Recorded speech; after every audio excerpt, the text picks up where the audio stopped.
he kept trying to make us laugh all the way through the session.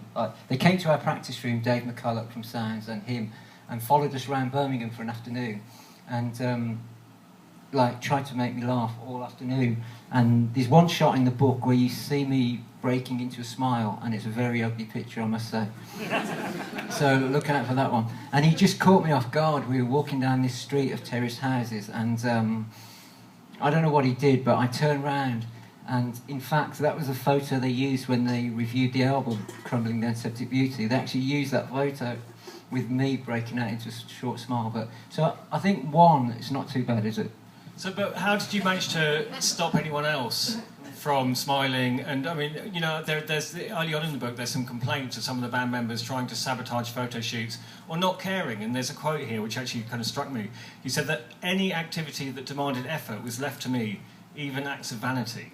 So it seemed that the other band members weren't as concerned as you were in the way everything looked. Well, that was like in the very beginning, because I grew up with the first few members, like Maurice Deebank and Nick Gilbert. We were all like from the same little village, and I tried to get them involved in the visual side of it, and they weren't interested at all. But when I met Gary, who was the first drummer, like I kind of found an ally, because he dressed the same as me. You know, we were both into like Subway Sect and Public Image Limited, like the way they dressed. So I had an ally then. So we were kind of off and running once he joined. But the early days with like Maurice, for example, we were going to play at the venue once in Victoria. It was a venue years ago, and Maurice turned up once.